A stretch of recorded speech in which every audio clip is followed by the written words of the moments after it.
Death Battle Season 7 has come and gone. We've had some good episodes, we've had some subpar episodes, and a couple not so great episodes. Today I'm going to be going back through all 20 plus 1 episodes of the 7th season Death Battle to discuss my thoughts on them. Except that I completely forgot to write anything for the 7 Battle Royale, so I'm going to completely ad-lib it right now. 7 Battle Royale. I'm gonna say 3 out of 10. The animation was extremely predictable. There was no surprises. It's like they didn't even think about anything that they could do that people wouldn't see coming. It was all literally super obvious. The only thing I could see people not expecting was a laser baby, because they did not bring it up in the analysis. It's not mentioned at all. They show it on screen very briefly, so anyone who had not seen The Boys, I could imagine being super confused when that baby came out and started shooting lasers. Like, why didn't they bring that up? Why didn't they bring up that Billy Butcher's got that? Comedy, not great. It's very repetitive. A lot of the same jokes, mostly with Black Noir, which were great, or were good initially, but then got sort of tiring over time. Voice acting was alright. Billy didn't sound anything like Billy, but I really liked the performance anyway. It really helped it kept to the spirit of Billy Butcher as a character, as opposed to imitating his voice. Which, you know, I mean, they could have gotten Carl Urban to voice him, but I don't know how well that would have gone. What else is there to say? Really, that's just it. Some of the sprites look really nice at a standstill, and often they look fine in motion, but some of them, like A-Train, can look really, really shit at points. And all the deaths are pretty bad, except for, like, Maeve's death was alright, I guess.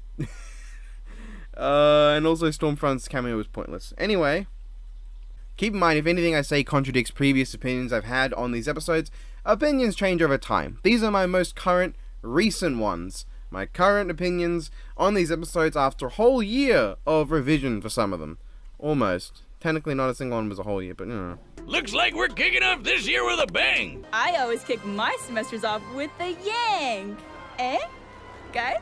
You're an idiot. Miles vs. Static was a really good start to the season. For the third and hopefully last time in a row we've gotten a Marvel vs. DC episode, this one really gets a lot of things right. For one thing, the writing and choreography are all around very solid. The variety of abilities and techniques at Virgil's disposal and how well they bounce off of Miles not only make this a very fun and interesting battle where the characters don't just throw the same shit back and forth, but it gives it a good flow, and also makes me very happy that this wasn't Miles vs. Deku, as while that would mean it's not a Marvel vs. DC, Deku's kit is really boring, actually. It's like Punch, Wind Blast, Black Whip, he can float, and that's your lot, while Static's got a lot of different electrical-based powers. The way the different powers come into play makes sense too. Static incapacitates Miles with various abilities to get a really good hit in, Miles goes invisible so he can get rid of Static's silver platter and reduce his mobility, Static notices that Miles is invisible so he makes him visible, and then keeps him in one place to get another good hit in, because at this point he's noticed that Miles can dodge attacks without even seeing them. So it really, the choreography all makes sense. You get to understand why they do what they do when you really think about it. At the very end, Miles even tries to web Static's hands to stop his abilities, but then Static just uses that to get the final hit necessary to get rid of Miles. Unfortunately, the final hit isn't too impressive. Static disabling Miles' dodging and electrical abilities is cool, and the idea of him being punched so hard he explodes is nice, but something about how short the explosion is and how it's animated makes it really lack any impact. But that's really the only bad thing to say about the episode. The animation is ridiculously smooth. I've at points even thought it might be too smooth. This is easily the best puppet animation we got all season. It's stellar! Though I suppose both characters wearing black outfits make it easier to make it look a bit more natural, but regardless. Another thing great about this episode is its aesthetic. It puts the battle at nighttime, meaning the lightning's glow really looks dynamic in the darkness. But it also has a fantastic Spider-Verse inspired look for some of the things, primarily the Spider-Sense moment.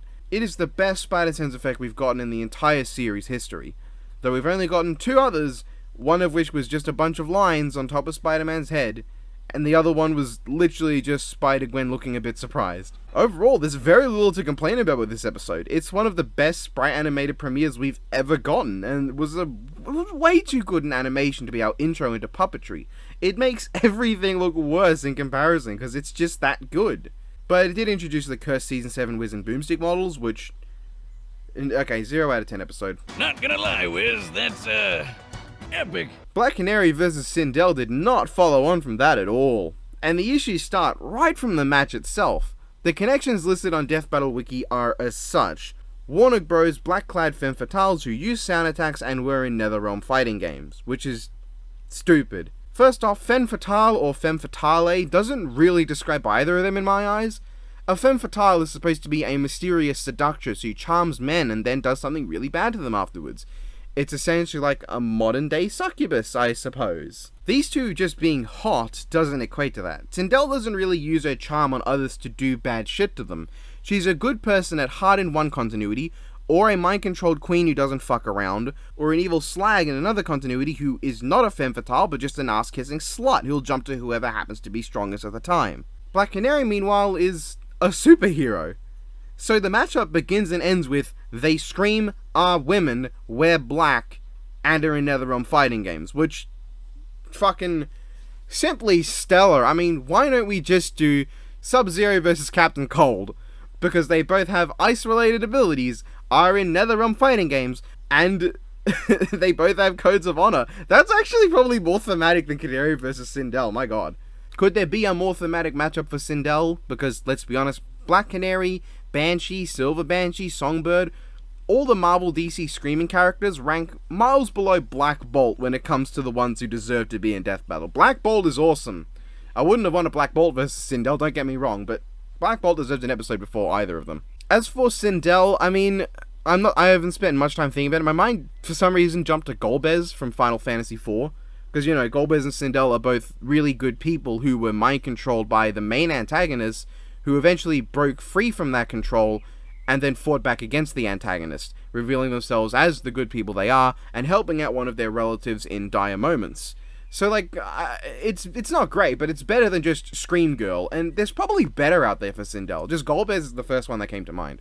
Anyway, the episode itself, kinda shant. For one thing, sometimes Sindel, when she does her attacks, just looks really stiff, and a lot of the choreography is about as boring as you'd expect from such a lame matchup.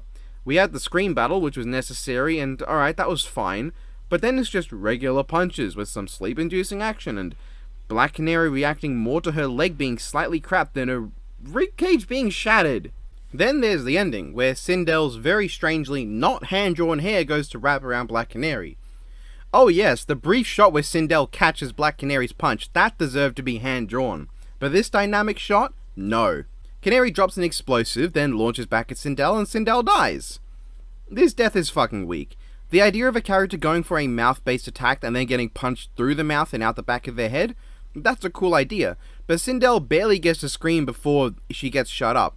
And then Canary does whatever this is. She lifts her arm up and then rips Sindel's head off. How did she do that? Doesn't even look... We don't even see the head flying upwards, really. We see it falling down near the end, but what the hell happened? How did she do that when she's not standing on anything or flying? Just a boring episode. Like Leonardo, the retard of the group. Leonardo vs. Red Ranger Jason is quite a good episode. Considering I went on about poor connections for the last one, you might think I'd say the same for this one, but Ninja Turtles vs. Power Rangers are kind of a legacy rivalry, so in that case I have to give it a bit of a pass.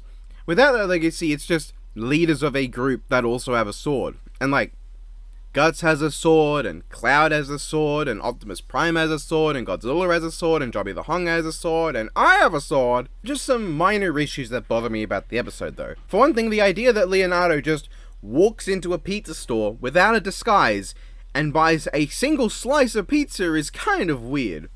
When has he done that? Never in 2003, never in 2012 to my knowledge. In the 87 series, he only goes out without a disguise in the Red Skies arc when they no longer have a need to hide, and I don't see a red sky in this episode. Never really does in the movies. He did it in Turtles Forever, but that's a film that, while I enjoy it, really flanderizes the hell out of the 87 Turtles. It makes them all into Michelangelo. I mean, the 87 series was goofy, but I've never heard anyone talk about 87 Leonardo as if he was the same character as Michelangelo. And I'm generally not a fan of the characterization of Leonardo as some 80s surfer dude.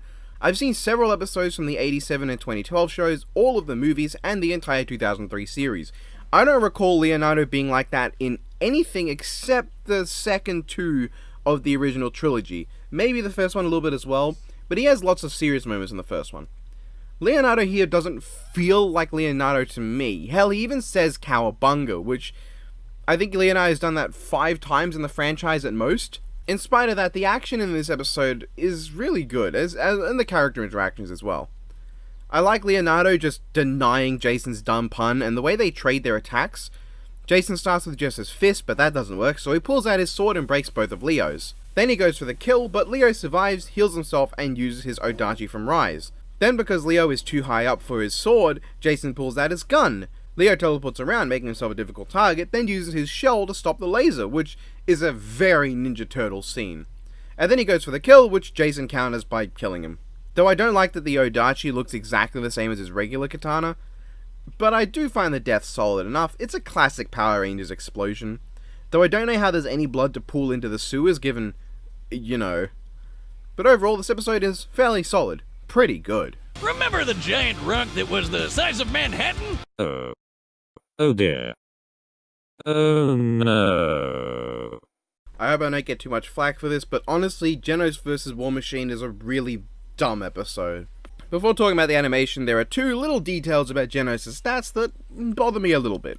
The first one is very minor, but in the conclusion it switches from megatons of TNT to gigatons of TNT, which is 1,000 times difference. But also, the speed they give him is stupid to me, because of perspective. Genos manages to hit a rock that is moving at 200 times the speed of sound. Sounds fine until you realize the context. The rock was heading straight towards him, and it did not take a short amount of time to get there due to the distance. It was moving at Mach 200, sure, but it was also so far away that it wasn't moving fast enough that Genos had to be quick to hit it. Hell, he has full conversations with people while it's in the air, and then goes and aims to hit it. I mean, it takes ages to actually hit the city, which makes sense because of how fucking far away it is. If someone points a gun at you, and they fire a bullet that travels at Mach 500, however they are a country away, you cannot say that you are Mach 500 in speed if you block it, because they are so far away that it's not fast enough that you need to be quick enough to block it. This meteor is also massive. How would Genos have missed it? It was heading straight at him! Anyway, those are small beans next to my issues with the animation. For a start, I'm not a fan of Genos' voice. War Machine's is fine, because he's a sort of character with so many interpretations that just a vague approximation sounds like War Machine, because there's no real singular voice for him.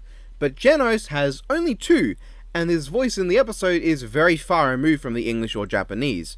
And it's not just the issue that it doesn't sound right, but also his screams don't really sell the sound of Genos to me. Genos doesn't feel like Genos based on his voice, or the lines they've written for him.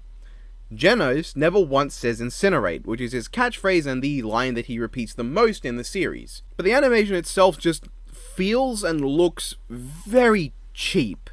And I'd give it a pass, okay? I know Death Battle is a web series, but Samurai Jack vs. Afro Samurai exists, so I can't do that. That set a standard. Just because this is a web series doesn't mean it doesn't have a budget, because it does. It's not a huge budget, but it gets a budget from Rooster Teeth. And additionally, it also gets money from the literally millions of views that every single episode picks up. That would not be enough to deter me from saying I should not criticize it for looking cheap, because it would still be cheap, is the fact that Samurai Jack vs. Afro Samurai exists, which does not look cheap. This one, especially in comparison to what Death Battle have already produced, looks like a boring Flash cartoon from the late 2000s. Genos getting zapped? Looks dumb. Genos jumping across these rocks? Looks stupid. It doesn't even look like he's touching them. I feel like the perspective is fucked here, but I can't explain it. And when they clash fist, it's this extremely lazy repeating frames look. And the thing is, right, when you do repeating frames, which you can do without any issue, you want there to be enough effects, camera movements, and you want the frames you're repeating to not be too noticeable. You don't want too many major motions between different frames you're repeating, otherwise it becomes extremely obvious that it's repeating frames. This looks extremely obvious because a lot of the differences in poses are very dramatic as opposed to minor differences. Genos' pose when he first tries Incineration Cannon looks dumb, there's another bad repeated frame shot, and then it ends. It's not that there aren't good things, the effects look great. The actual Incinerate and Repulsor effects are nice, and I really like the look of the Repulsor bitch slap scene. And I gotta give credit for the fact that when you see Genos' perspective, all of the text is in Japanese, and when you see Rhodey looking at his own heads-up display, all of it's reversed, because we're looking at it from the wrong angle. If we were looking from Rhodey, it would look not reversed. So I gotta give credit for that. I also really like the shot of War Machine unibeaming Genos up close into a wall, with the beam going through the wall and getting steadily larger behind it. And of course the actual self-destruct looks great. So there are nice things, but none of them are from the characters themselves. It's all from the details of the effects. The characters go off model and move in weird ways a lot, and honestly it rarely looks like the characters are actually interacting. Genos vs War Machine honestly managed to be an extremely disappointing hand-drawn fight that really didn't need to happen. Like, why Genos? Of all the characters you're going to do a hand-drawn fight for, you decide to do one of the characters who's most well known for ridiculously dynamic animation in his home series. You're gonna go do a hand-drawn fight for a One Punch Man character? Are you kidding? That's something you can't half-ass, and it's honestly kind of embarrassing that Samurai Jack vs Afro Samurai and Toph vs Terraform in Melee were both animated by pretty much one person with help from a couple others. Obviously wasn't solo work, but there was one primary animator. This one was primarily animated by 4 people, and it looks rubbish next to those two. Those two are gorgeous, and it's kind of sad. Oh yeah, and the ending sucks. War Machine goes out of character to stomp Genos' head, and like, this is not a case of make them kill a character even though they wouldn't kill someone, because you gotta do that for Death Battle. This is a case of incapacitate someone, then kill them while they're incapacitated. They could have just had Genos be dead from the actual self-destruct. Wow. Thanks for the time. Before anybody has a rager in the comment section about my low scoring of what I think is a fairly popular episode, I want you to know this comes from a very subjective place. Objectively, the episode is probably closer to like a 5, 6, or a 7. But as a fan of Grey and Esdeath, I cannot stand this episode. This has nothing to do with the research or the result either. No, Grey is immune to ice, so he'd no-sell Esdeath's powers, or Urza did the meteor feat when she was already super weakened, so Grey upscales enough to beat Esdeath, or Grey massively upscales in speed, because this feat happened like in one of the earliest, one of the earliest arcs. You know, that one is a thing I wish they acknowledged, but it's not that bad. First off, the actual matchup is shithouse.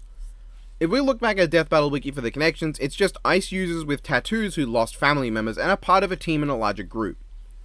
The only thing about this is actually meaningful is that they happen to both have tattoos which represent the core of their characters.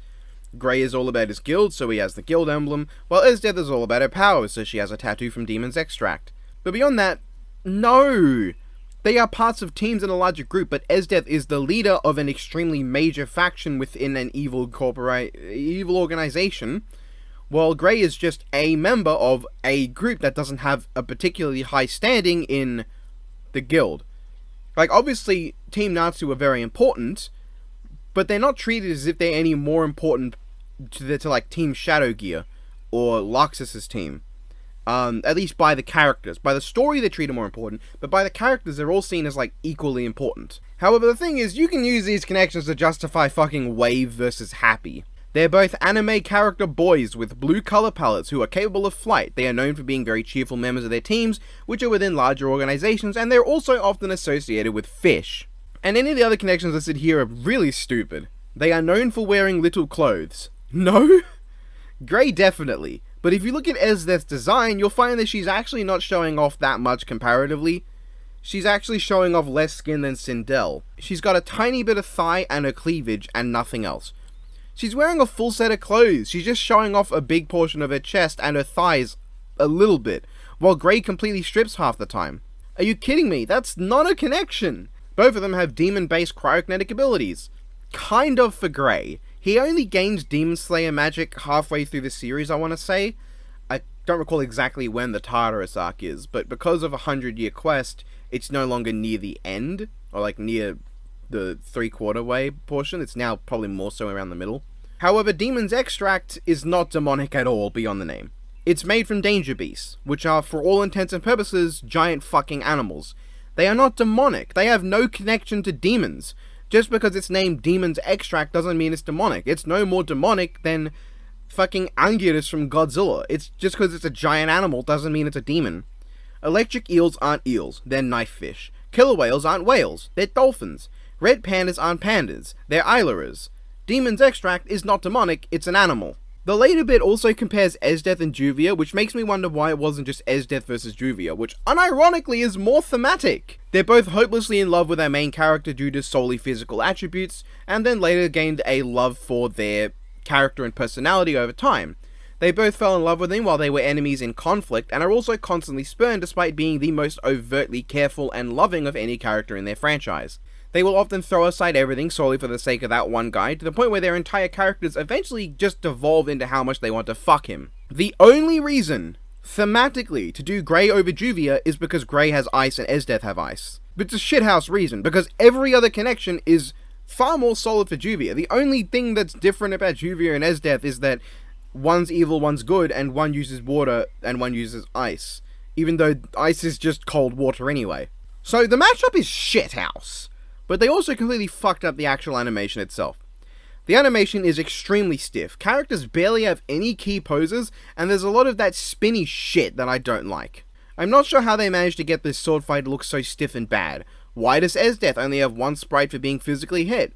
Her limbs feel really stiff, and a lot of the time when they move, it's completely straight. It doesn't feel like a shoulder, an elbow, and a wrist moving, it feels like usually just a shoulder moving. And Grey isn't much better half the time. But what's worse than the animation is the writing and the choreography. These characters fight like brain-dead idiots who just throw out attacks without any rhyme or reason. And the problem with them fighting like they're Dragon Ball characters with no nuance or strategy is that it's fucking Grey versus Esdeath. Esdeath is a military genius, and Grey is the fairy tale character for those haha this was my plan all along moments. They don't do that, and let me explain in detail. The first thing Grey does is use his ice clones. When I saw the sneak peek, this was an immediate red flag to me. First off, Grey is a master of static ice make magic. This is dynamic ice make magic, which is something Grey can do, but not something he'll use right away if at all in a fight. That's more of Leon Vastia's thing. This would be like if the first thing Goku did in a fight was to go Mastered Ultra Instinct and fire a Kamehameha out of his feet to spear Superman. He can do it, sure, but he pretty much never does, and it goes against his character. Especially because one of Grey's most notable methods of strategy is misdirection and confusion through the use of ice clones. He uses his ice clones to trick and misdirect the opponent. Here, he's revealing them right away, and he's wasting that ability. The first thing Esdeath does after jumping off her horse is dropping a massive ice block, which is not something she would do. Esdeath would not jump straight to what she considers a surefire kill move unless she's protecting Tatsumi, which is not what she's doing here. Because she has nothing to protect here, she's going for a surefire kill move, even though Esdeath is the kind of person who'd want to make Grey suffer. She does not want to just go in and kill you immediately, she wants to make you feel pain. She's a sadist. Then Grey flies up into the air, smashes Esdeath twice like he's a fucking ape, and Esdeath, who at this point should barely have been hurt, all she's had happen to her really is that she's lost her hat, she just jumps to Ice Storm. Might I remind you that Esdeath has thrown 2 attacks this entire time, and her third move in the fight is Ice Storm. Are you serious? Grey goes to Devil Slayer, which does make sense because there's now ice everywhere, and then he goes to hit her with a hammer. Esdeath, who already has before learnt that she cannot defend against Grey's hammer, tries defending again. However, this time she uses a worse shield. She's repeating a tactic that she already tried and failed instead of trying to dodge, which given the amount of time she has to react to Grey's pripping up that fucking hammer, she could have dodged or even stabbed him and prevented him from swinging it. She's like she's an idiot and she didn't see it coming. Grey then cuts off her arm, and Esdeath hits him once and he says, "She's too much!" Grey, are you a fucking idiot? You've been bodying her this entire fight. You've been hit once in the fight and it barely phased you, and you've hit her with very few of your big impactful moves, not even a single ice geyser or anything, and you're saying she's too much because she can make an artificial limb out of ice? What are you, an idiot? Then he jumps into Ice Shell, which is very out of character for him to just jump into it.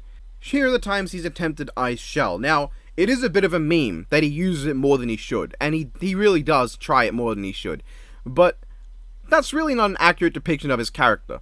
He tries it twice on Galuna Island, but is stopped. This is before his character development. After that point, he doesn't really attempt it. He tried to use it against Leon on Galuna Island, which was dumb, but when he tried to use it against Deliora, it made sense, because the only thing that stopped Deliora initially was Ice Shell. However, Natsu obviously reveals that Deliora is dead.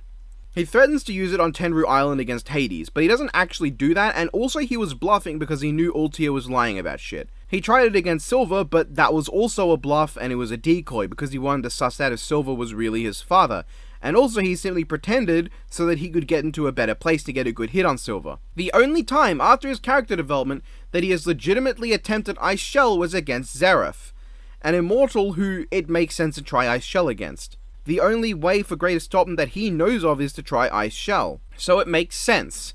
Esdeath here, he only knows can survive some of his weaker hits, and can make new limbs. Why would he go to Ice Shell instead of just cutting her fucking head off? He already knows he can cut off her arms, surely he'd just try to decapitate her first. Then there's that death. Esdeath throws her arm and makes this hilariously stupid face. It stabs Grey around the chest stomach area and then... What? Is he frozen solid? That wouldn't kill him. Did he successfully cast Lost Ice Shell? No, because his physical body is still there. Is he frozen permanently in time? No, because that's not something the Habdama has ever done to my knowledge. Is he frozen turned completely into ice? Why? I don't think Esdeath has ever turned someone completely ice, and even if she has, she would not have done it from just throwing a piece of ice at them. What the fuck is his death? What? This is not how Ice Shell, regular Ice Shell, or Lost, not how Esdeath, no, any of their powers work. If Ice Shell was cast at all, Esdeath would have been frozen anyway. None of this is helped by some really bad voice acting for Esdeath. I love Esdeath's voice in both Japanese and English. She carries this air of power and authority that gives her a really meaningful presence as a character, but here she sounds like some bratty background extra from Ruby. You have no right to feel my boot against your face. That doesn't sound like Esdeath at all. It fails to capture a character whatsoever. It sounds like some bratty little bitch who's just like a 10-year-old with an attitude. You don't deserve to feel my boot on your face. And because I like these characters, I'm going to give you my interpretation of what should have happened. Start the fight the same, sure. However, instead of Grey going for his clones, he just uses Ice Make Floor to trip out all the knights at once. When he and Esdeath start their proper fight, Esdeath gains a quick advantage because of her raw strength. Grey realizes very quickly that Esdeath is really strong and just as fast, so he switches to misdirection and gaining advantages through creativity and skill. He uses various different Ice Make tactics to try and gain the advantage against her, including using Esdeath's ice against her more than once and forcing Esdeath to get serious. As he begins to take the advantage, Esdeath gets serious, as I said, and she starts using her tactical mind to gain the upper hand. She predicts what Grey's going to do and manages to get the hit on him. Not to be outdone, however, Grey whips out one of his really big moves to take Esdeath by surprise. He drops a massive ice geyser on her that she never saw coming that actually deals a legitimate wound instead of just knocking off her hat. With no other choice, Esdeath absorbs her cavalry and uses Ice Storm. Then you can have Grey use Devil Slayer to eat the ice. After that, Grey goes relentless like he did in the actual episode. He just goes full power. This time when Esdeath tries to block with a shield, it's because she legitimately thinks that she can do that because she's done it before. But he's so much stronger now that it actually takes her by surprise. Instead of this 2-second long shitty sword fight, there's a proper, actual sword brawl where Esdeath over time overwhelms Grey and sends him flying back. At this point, they both resort to raw power, and Esdeath still manages to take advantage over Devil Slayer Grey. Once he realizes he has no choice, he goes for Lost Ice Shell. Instead of Esdeath immediately countering with Mahabdama, she instead just tries to stab Grey, because Grey is now completely still and he's not trying to dodge. This is where Grey gets his big final hurrah. Esdeath stabs an ice clone. Just like with his battle with Silver, Grey has successfully managed to give a final misdirection, and he's actually about to get off Lost Ice Shell properly. Then Esdeath uses Mahabdama when she has no other choice, freezing time to stop Grey from finishing the attack. With that, you have one of two possible endings. Either Esdeath simply walks up and stabs Grey, or Grey resists it and Esdeath is forced to, instead of throwing her arm, make a gigantic ice sword like she did on Tyrant Tatsumi and slices him in half. The first one works because instead of a bombastic Dragon Ball Z death, it's a cold death. Because Grey is frozen, he can't do anything. Esdeath always had this trump card, so he never really stood a chance. It sinks in that feeling of dread that Esdeath exudes. She makes a taunt. She insults Grey before she kills him with a single stab to the heart. The second one works because you can still have the hype epic death where Grey resists Mahabdama, but this time, Esdeath slices him in half instead of just throwing her arm and whatever this is. It's just a slice in half. Preferably make it extremely gory because they're on fucking snow, so it can really shine with the blood. Now, what do I want to say that's good about this? Well, there's one scene I like in the entire animation. Grey resisting Mahabdama legitimately was a hype moment. As a fan of these two, I feel insulted by how poorly they were represented. And I want to keep in mind, you can't just respond with, the animation is only for entertainment. I have brought this up before, I'm going to bring it up again. The animation is a representation of their research. If this animation is meant to represent their research, then it tells me that Death Battle understand the powers of the characters, but not the characters themselves. They have no clue about the actual personalities, fighting styles, and variety of techniques these characters have. I watched Grey vs. Esdeath to see Grey vs. Esdeath, not a nameless bland ice make wizard versus some cryomancer who can also time stop. Done, huh? Thanks for the Stop saying that! I gave Gory vs. Machamp a lot of shit when it came out, but out of any episode of the season, this is the one that improved the most over time for me, followed closely by Miles vs. Static. My issues still stand. I don't think they use the forearm thing very creatively or very often, but the actual fight itself is good. There's honestly little to talk about because it's very simple, but very effective. Lots of just generally really fun brawling. It's like watching a Chinese action movie but without the depressing story. There's also some really great moments, like most of the seismic toss, Machamp being launched through a wall and just bursting out a door, and a fantastic arm rip based ending followed by a ridiculous Hokuto Hyakuretsu Ken. Unfortunately, the actual kill punch lets me down a bit, but I like the rest of the fight. It's very funny too. The writing's surprisingly funny for a match where one guy only says one thing in 3 different ways. There's also some bad moments, and by some I mean one, and by one I mean the fucking dab. Fuck this scene. But regardless, it's a good fight. It's just a lot of dumb fun. I like it. Did you just punch me into next week? Or a million next weeks? I hate that this episode is good, but Cable vs. Booster Gold legitimately is a really, really good episode. But it's not one that really stands out. Cable vs. Booster play off each other very well. Cable's seriousness and Booster's goofball personality really manage some quite well written moments that are genuinely funny. Most of them come from Booster, like his rapid punch being useless, Booster's iconic "I can do that too" line, and of course the entire ending bit with Booster's taunt. But it wouldn't be nearly as funny if Cable wasn't so serious all the time. The only actual negative for the fight is that the dinosaur looks crap. Aside from that, the choreography is solid. The use of time travel is better than the dimension hopping from Fate vs. Strange, because you get a handle for where they are and how they use the environment to their advantage in this, while in that one they just sort of appear in places and then punch each other to the next one. And of course the death is fantastic. One of the most brutal and creative we've gotten. That would be painful. So yeah, overall it's a very solid episode. It's just not one that really stands out, though in this season, considering what's around it, it kinda does. And by around it, I don't mean what came after, because This is the chosen one we're talking about here. Other Jedi have done some crazy stuff, like Feel the earth, even if it isn't connected to the ground. Obi-Wan Kenobi vs. Kakaishi is quite a divisive episode that I like quite a lot. There are some problems with the animation people have brought up, like Kakashi doesn't use most of his jutsus, and Obi-Wan's model looks kinda terrifying, and could have easily been the Clone Wars model instead. These are valid, but they're small to me. Enough jutsus got used that it worked, and Obi-Wan's model is serviceable. The episode had a good amount of back and forth, trading abilities and using various techniques to get a handle on the opponent. There was jutsu versus force combat, lightsaber versus kunai, and even some hand-to-hand stuff where Obi-Wan had to use nothing but the force when he's lost his lightsaber. The animation is honestly hard to give more compliments to, and it lacks any noticeable jank, and the characters play off each other very well, with a good amount of prequel memes that made up the majority of the dialogue, and I'm fine with that. The Genjutsu scene was great, especially because this is prequel Obi-Wan.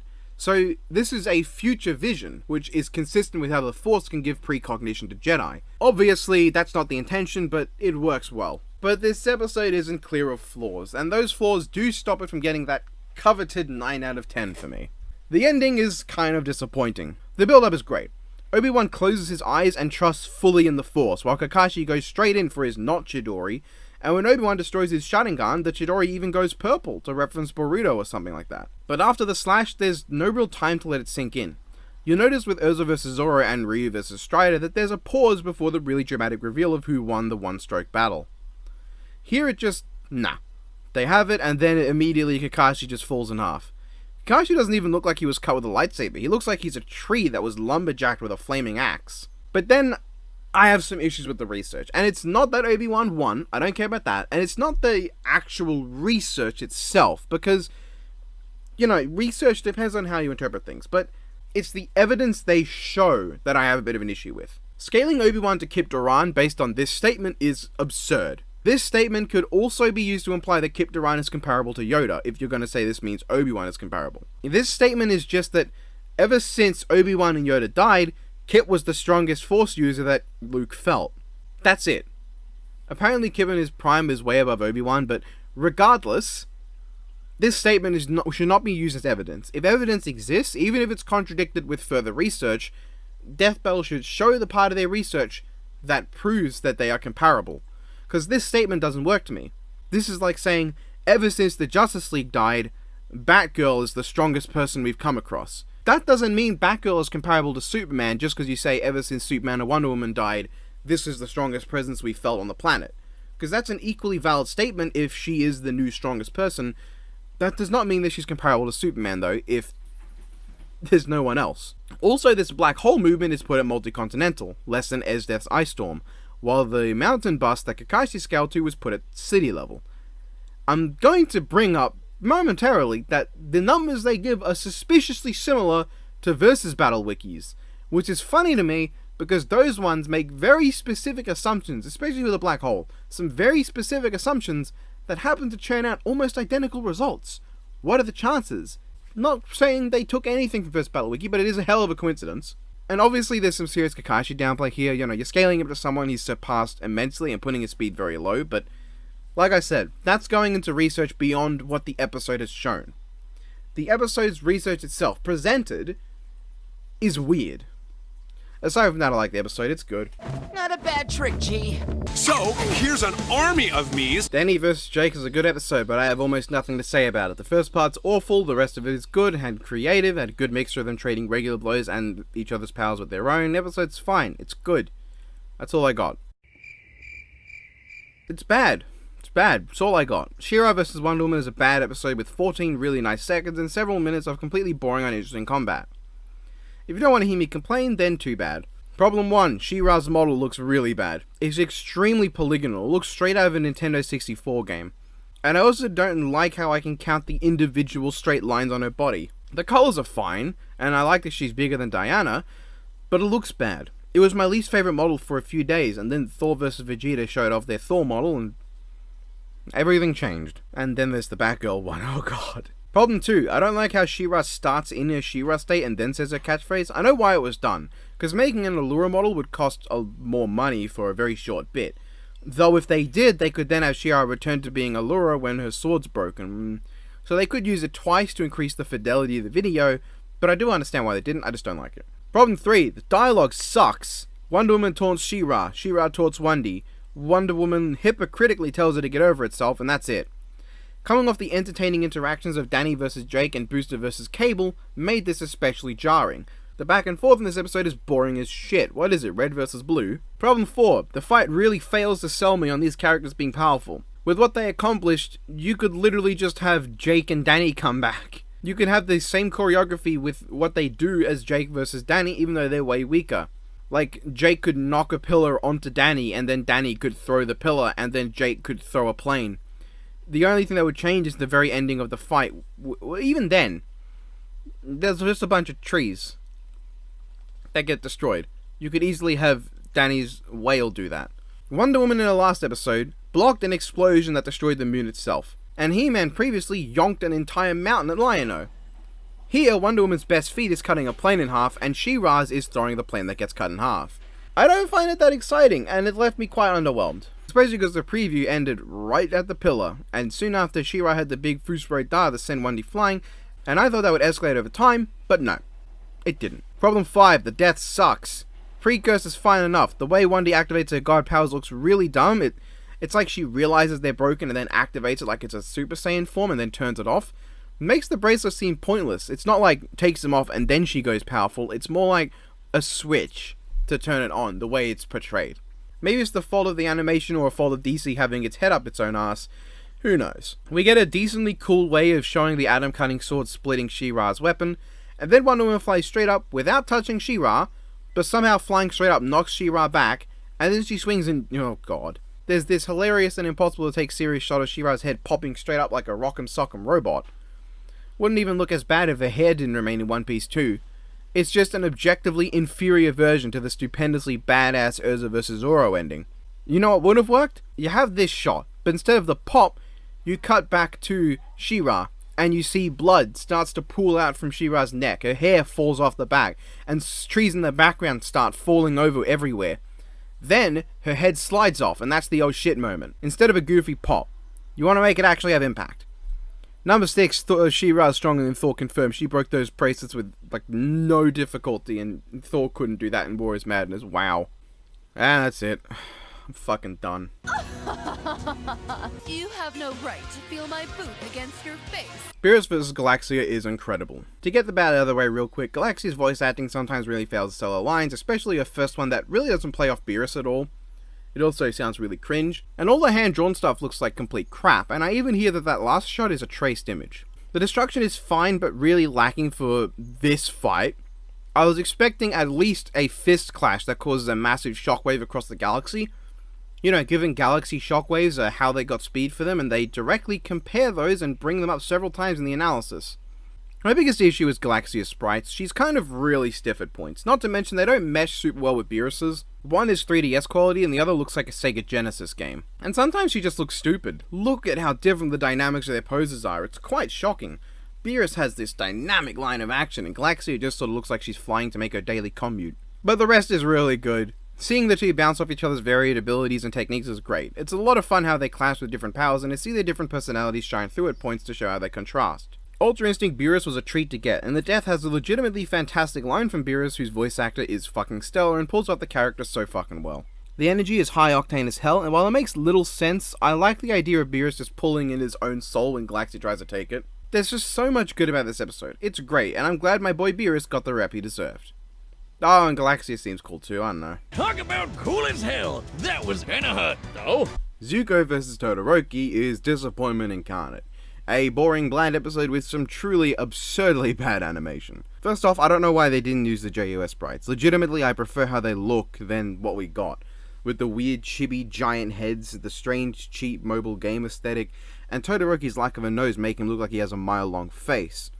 But also, the way they move is bad. Things are very stiff. Lots of keyframes with either no in-betweens, too little in-betweens, to just smears to hide the lack of in-betweens. There's a distinctly dorkly look to this fight that shines way more than any other puppet episode. It's distractingly weird how they move. The best puppet fights are the ones that don't make it obvious it's just puppetry, but this one doesn't even feel like it's hiding it. Zuko's bending is meant to look fluid and dynamic, but it looks stilted and stiff. And you can really tell these aren't officially made sprites because the dynamic line of action in some of these key poses is awful.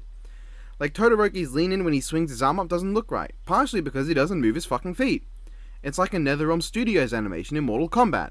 Try actually leaning in and swinging your arm up with your feet how they are, not moving them. It just feels wrong. Todoroki doesn't even move like that in the anime.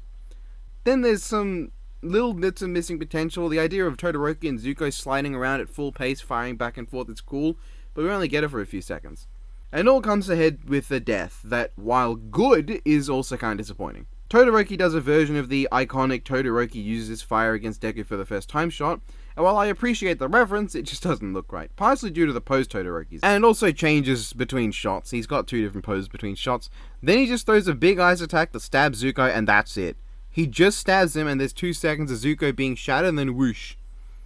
You could have at least lingered on Zuko being stabbed a little bit more, or maybe even Zuko after he got stabbed and before he shatters to pieces a bit more. Really let it sink in, but instead it feels super abrupt and quick. If those were the only problems with this episode, it would likely only get a 4 out of 10, because there's good stuff too.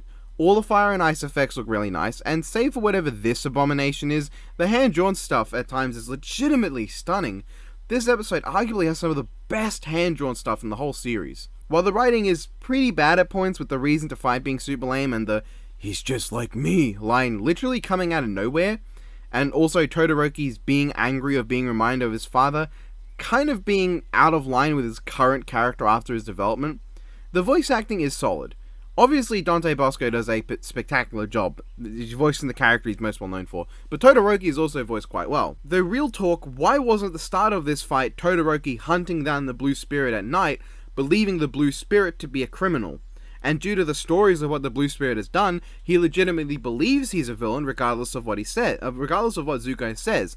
After all, Stain talked about how he was doing the right thing, even though all the stories led to him being a bad person. Todoroki could likely associate the same thing with Zuko. You could also work in Zuko's swords with that as well. You can have him have them in the fight, and you can also have the fight take place at night so that the brightness changes over time as fire gets brighter and brighter and more abundant, like John vs. Saberwolf. But there are also some big issues in the analysis. The details are extremely lax. The only things given are vague lightning timing speed, the fact that Zuko can destroy a building, and the temperature of their fire. A detail completely useless, seeing as the temperature of their flames really plays little part, considering all that matters is if Zuko can burn through ice, which we know for a fact he can. And it legitimately feels like a season 1 or 2 analysis, but without the fun banter and funny writing. Like, this episode is painfully unfunny. The jokes are either extremely telegraphed, like the bending hitting Boomstick instead of Dummy joke. I heard people didn't expect Wiz to hit Boomstick instead of Dummy, but come on, you didn't actually get surprised by that. Or you can have one of the 5 or so jokes made by Boomstick about his dad. They didn't even calculate the force of Todoroki's ice wall. Like, did they just not give a shit with this one? I'm the fastest thing alive! Finally, a worthy opponent. Flash vs. Sonic's score was really hard for me. I would have honestly given it a 7.5 out of 10 for the quality animation. I don't think it gets up to an 8, but I was so close to getting above a 7. The fact that the puppet rigging outside of this one shot looks really good, the hand-drawn stuff is very nice, I really enjoyed the music, and it's just a good episode. There are just some major issues that held it back from getting that score, but I couldn't, in good faith, put it at a 6. It had to be above a 6, at least. For the issues, there's a conclusion. It feels super bare bones. It's only a few seconds longer than Mario vs. Sonic, which is a far simpler matchup. Seeing 2 weeks of hard debating from the community dropped into like 3 minutes of really bare bones analysis with barely any discussion of how their powers work against each other kind of hurt. It felt like a conclusion for idiots, like it wasn't designed to explain 2 cosmic characters with so many abilities and how they bounce off each other, but really just 2 guys who are kind of interesting. It doesn't feel like it's any different to a Zuko versus Todoroki explanation. There's no mention of the Zone of Silence or Speed Force BFR in the whole episode, or the fact that both of them canonically can just come back to life if they die, but Wally's way of doing so is better.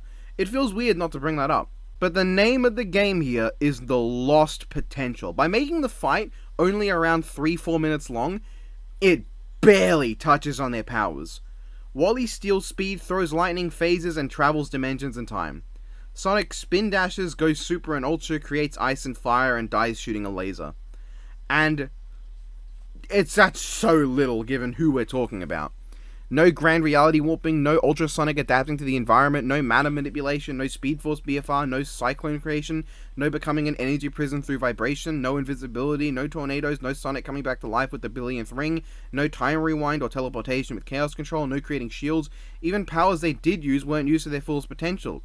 Sure, there's not too much you can do with the elemental ones or with phasing, but come on, dimensional travel opens so many more possibilities. This and Dr. Fate vs. Doctor Strange both completely lost the possibility of dimensional travel. Imagine a version of this fight animated in Season 2 of Death Battle. Like a 6-7 minute long fight. It has them traveling between dimensions, using the environment to their advantage. Sonic remains supersonic for longer than a few seconds. Sonic and Wally both try to use wind to get at each other. There's a scene where Sonic sends Wally to the Zone of Silence, and Wally vibrates with enough kinetic energy to break reality and destroy the Zone of Silence. You could have him take Sonic to the Speed Force, have his own version of Flash vs. Quicksilver's amazing I Am King ending scene. Imagine a scene where both of them enter the time stream and fight inside the time stream, while scenes from their history in the comics zoom past them in the background. Have them break out the side of time and fighting in a realm where time doesn't exist because they're initially frozen, but then they move so fast they continue to fight without time around. Have a scene where Sonic uses chaos control to freeze and rewind time, but Wally is so fast that even when time is being rewound, Wally manages to keep moving forward in frozen time. There's so much missed potential here, it's criminal. There's no banter at all in the fight after Sonic goes super. With these two characters' vibrant personalities, you could have had way more banter than they did. For Christ's sake, the only thing they say to each other after Sonic goes super is Sonic's rubbish Fate and Speed speech. Everything else they just say to themselves. It's painful, because the banter they did have was funny and good enough. I liked the banter at the start, and then they just stop it. Not only is Sonic admitting he's slower than Flash really out of character to my knowledge as well, but the delivery is awful. And another example of Death Battle rushing things in this season. They don't make Wally's trying to motivate himself thing make sense. He launches into Archie's attack, and he's completely fine without the big burst. Like, if he didn't talk to himself and blast through, he would have reached Archie anyway, because it doesn't even look like he's struggling. They could have had Wally jump up, get hit by the laser, and then get blasted back into the planet, maybe even through the planet, because he's not fast enough to get through the blast. Then he motivates himself while he's struggling to get back to his feet from the Force, and then he blasts off from another planet straight up the beam in a single go. All it would have taken was a little more thought and a little bit more time, and you could have had a way more badass ending. Because I found the whole, Iris barrier, I found that super cringeworthy because it didn't even make sense. He's already going through it just fine. Regardless, it is a good episode, and I do like a lot of it. But in missing so much potential and having an insultingly bare-bones conclusion, it drops down from a 7.5 to just a 7. I've not got the heart to give it a 6, though. It's fucking Red Hood. Even more than Flash vs. Sonic, Winter Soldier vs. Red Hood is an episode that I really want to give an 8 out of 10. There are some major flaws holding it back, though. Let's deal with that first. The analysis and conclusion were awful. They were. I've heard people legitimately watch the conclusion and think Red Hood should have won based on their research. Because they didn't give any evidence to why Red Hood couldn't just take Bucky out by shooting him in the head or the heart. They say Bucky's arm is more durable than Jason's cowl, but the cowl protects a more important part, and still would take a good hit to break through. So for the most part, that's a null point. They didn't even give sufficient evidence to prove Bucky could break the cowl. That and Venom evening the playing field means Jason now just needs a good hit on Bucky's head to kill him, while Bucky couldn't get a good hit on Jason's head to kill him because of the cowl. They didn't bring up the multitude of town-level feats Bucky scales to, so they failed to convince a lot of people that they were right with a battle that is not as close as a lot of people think. With Jason's stealth skills, I've seen lots of people believe, based on nothing but Death Battle's research, that Jason could have just stealthed out and shot him in the head from behind. Because Bucky couldn't do that because Jason's got a helmet, and there's no evidence they've given that Bucky could even break the helmet. Whoops.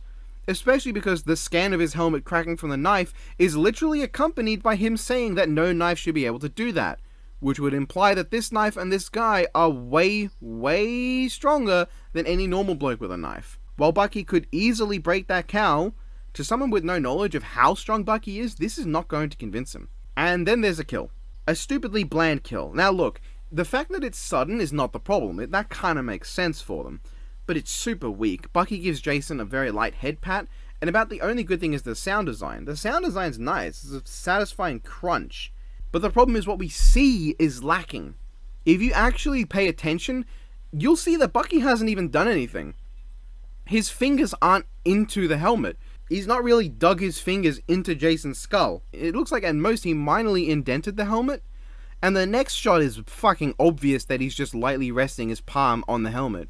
This is weak. Once again, for fuck's sake, linger a little bit more. Let the impact of shit sink in. This is just a problem with this season, that it feels super rushed because a lot of things that needed just a couple more seconds to sink in don't have any impact because they just rush through it. It's just, oh, that's it, bye. They could have just left this shot a little bit longer and made his fingers a bit deeper. Don't need to even show us Jason's corpse face, just set his fingers a bit deeper into Jason's head and let this linger a bit. Make it very clear that Bucky's hands are really stuck in there and it'd be better. Hell, this shot legitimately is framed as if Jason would get back up. Sure, there's a loud crunch sound so it'd be weird, but at the same time, what you're visually seeing... really? I've heard people winced from this, but really? This? This sort of wound, just 5 indents, probably wouldn't kill you. It would hurt a lot, and it would probably give you some brain damage, but you'd likely survive it. Awful. Last big issue is Bucky's voice. He doesn't say much, and there's very little banter, which is fine. That's in character for Bucky. Jason has all the lines, which makes sense. But also, when he's getting beaten, he sounds very high-pitched. I don't want to have a go at the actor, because he's probably a nice guy, and he did do a good performance otherwise, but he sounds kind of prepubescent when he's getting wailed on. I don't know, maybe off-screen Jason punched him in the nards. Speaking of which, this shot is really funny, and I don't know if that was intentional or not. Now what's good about it?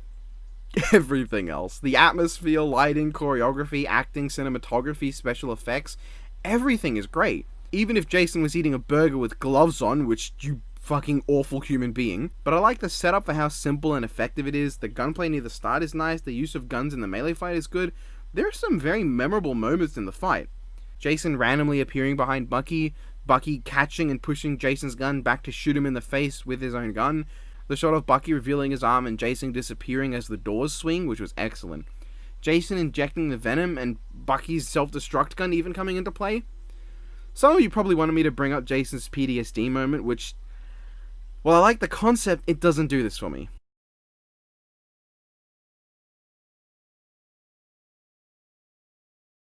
Regardless, I do very like this brief shot. Just the two taking a moment to stop and breathe, it emphasizes the more human side of the two. Something that outside of live action you couldn't pull off as well. The two are tired and worn out from taking so much punishment. Good job on that detail. Overall, this is a very solid episode, and I'd love to give it a higher ranking, but I can't do that when there's so much holding it back for me. I hate you. Venom vs. Krona is just sort of an episode. What is there to say about it? It is the most an episode I think we got this season. The only good things that stood out to me were Krona's sprite work, which was good, and the puppet rigging for the most part worked very well, because Krona does move this unnaturally and weirdly in Soul Eater, so the puppet animation actually fits perfectly for the character. The only animated parts from Krona I don't like is those two random spinny smeary things. A common trend of Death Battle this season, and I hate it every time it shows up. Stop doing it. The weird spinny smear looks like crap. The very brief shot of Venom thwipping Krona with his tongue and the hand-drawn scene of Ragnarok eating Eddie and Venom's souls look great as well. Beyond that, the fight is just boring. It's so boring. Venom wraps up Krona, Krona screams, Venom thwips Krona's hand, then Krona's everything. There's the big black blood flood, which is okay, and then they have a very bland and boring aerial battle, and the death happens. Were they trying to lull me to sleep? Because they almost did. And the death is very bad. Venom gets this honestly really cool set of lines about how scary it is, and I expected him to do something cool before dying, because the whole, "We are your nightmares, we are Venom," it's a really cool scene. But then Krona makes ropes and Venom stands completely still for 5 whole fucking seconds and gets grabbed. And instead of turning to goop like he did earlier in the fight to jump out, he just takes it and dies and he's gone. Lame as shit, though it is a little saved by the detail of 2 souls being there and then Ragnarok eats them, and legitimately the sound design and the animation for him opening his mouth and eating them is spectacular. I love how that looks. And the analysis conclusion were meh. I believe someone phoned about an animal problem. Saberwolf vs. John Talbane was most ordinary, but it wasn't bad. I don't like John Talbane's voice acting, but I think Saberwolf sounds great, so it's kind of like a win-loss there. John Talbane sounds like some pissed off office clerk, and Saberwolf sounds like a feral monster, so, you know. And John's howl at the start would have been cooler if there were like any sound effects to his transformation. And the following line was kind of super nasty. Talbane of all people should be willing to forgive Saberwolf and try and help him, but nope. Like, yeah, Saberwolf had just killed a bunch of people, but John should have been in that position before. I would expect if anyone were to try and help Saberwolf learn to control his werewolf side, especially when Saberwolf is begging for forgiveness, it would be John Talbane. The animation itself, though, holy shit is this slow. When I'm editing how it should have been, normally I have to slow down footage when I have a character say punch as they punch. Because normally when a character punches, they do it so fast they wouldn't have time to say punch. But this one scene synced perfectly because they're so slow. They fight like they're fucking Bane, planning out their moves and shit, which would be fine for Talbane, but Saberwolf? He doesn't feel like a feral monster to me, and that's the core of my problems. It's just so slow. Red vs. Blue is animated faster. Fucking Cable vs. Booster Gold is faster paced. This fight is paced like Hulk vs. Doomsday, a battle between characters who look really slow when they fight in their series, but even then, Worldbreaker Hulk and Doomsday have a faster punch-off than John vs. Saberwolf. And the sound design, oh my god, the sound design. Why do slices and cuts with claws and teeth make thunking sounds like they're blunt hits? Who did this? Why are there so few segments where they sound like they're actually being hit with slicing implements? Especially this part, it sounds like they're hitting each other with wet towels. But there's good. There are some really creative portions in this episode. The two clinging to a wall to fight, while not something I've ever seen them do, actually works really well, and it is quite fast-paced. I love the idea of John fucking suplexing Saberwolf off the wall. That's cool. The fact that they start the fight with a fire lamp falling from the wall, which then you just think is there to light up the ambience of the scene, but then they use that fire for the flaming bats instead of having Saberwolf just shoot them out of his wrists. That is so cool! The scene where Saberwolf rips out Talbane's intestines and tries to choke him with them is one of my favorite scenes in the whole season. And the kill is legitimately really good. It's nasty. I love the black and white effect. I've grown kind of more fond of John's line before, and the hand-drawn stuff looks really good. It's a brutal kill. The only kill that beats it out in this season is, of all things, Booster fucking Gold crushing a loser in his force field. Wait, did you think Cable vs. Booster lost his title of best kill in the season to John vs. Saberwolf? No, it's too good for that. I kept it the same. Anyway, yeah, this episode's good, but not my favorite, and lots of people love it. So, hopefully they're okay with me liking it. I'm gonna get attacked for this open onion anyway, but, you know, it's not bad. It's a good episode. I just don't like it as much as some people do. Don't care, didn't ask! Boomstick time! Red vs. Blue was an episode that disappointed me, but in a completely different way to what I expected. The analysis was really well done. I thought it was quite good, focusing on the characters' personalities and unique abilities and weapons, and mostly ignoring stats, because for the most part everyone scales, though Shira probably scales above everyone, because she's a tank. The animation had a good mixture of imitating the traditional machinima jank when they're talking normally, that is good jank, because that's how janky the actual series is because of how they had to film it. So this works really well, and the jank when Tex falls over, that was done intentionally as well, and that's actually one of my favorite jokes of the episode. And there's some legitimately really well animated action scenes, and a really good color palette. It's bright and vibrant, and I like that. And of course, Sarge was a treat. But everything I thought would be good wasn't. There is no fun banter past Sarge and Simmons on the Warthog Puma. Besides that, Donut, Simmons, Griff, Texas, Sheila, and Tucker either got only a few lines or no lines at all. And even those who did have lines often had some very bad voice acting. Sarge's voice is great. He sounds borderline perfect, and the same could be said for Lopez. The rest aren't great. Church and Tucker sound very different. Donut doesn't say enough for me to really be sure. And Griff has one of the worst performances in Death Battle. His grunts all sound so low energy, like he sounds like someone pretending to be hit, instead of being hit. And no, the low energy grunts are not excused because Griff is a low energy character, because Griff is getting punched and kicked and beating up like crazy.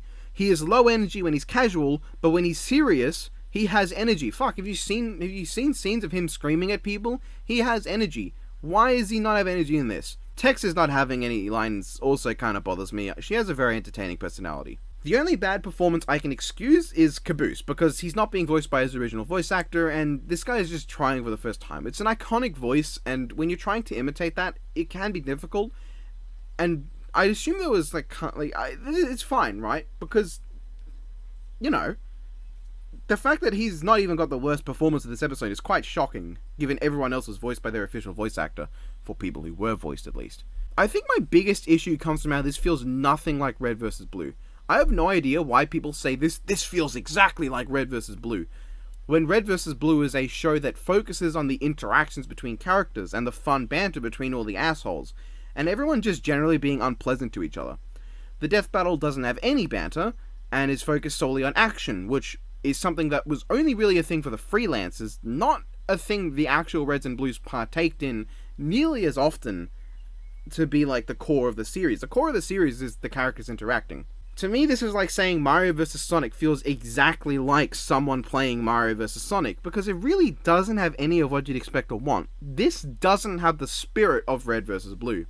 And there's nothing more to say than that. A battle of Red vs. Blue that has no fun banter, and that is the automatic fail state of this episode. And like most everyone dies from Caboose, which when I first saw it, I was like, please God no. Texas being shot and falling down was funny. I like that, especially because, you know, it's the whole joke of Texas is bound to fail, and she just got shot by the dumbest person there. But then the rest come afterwards, and it's super annoying. The only red to get a single kill was Donut, and that was against a tank that he already canonically killed. The only blue with a kill aside from Caboose is Texas breaking the neck of the least useful red, and Tucker getting a post-mortem kill when his grenade finally pierces through Paul from the start and blows up Sarge, and when he stabbed Lopez, which is the best kill of the episode. And also the grenade kill was super obvious. Other than that, Caboose got all the kills from one shot. The laziest, least funny way to end this fight. A big disappointment given the previous Red vs. Blue episode we got.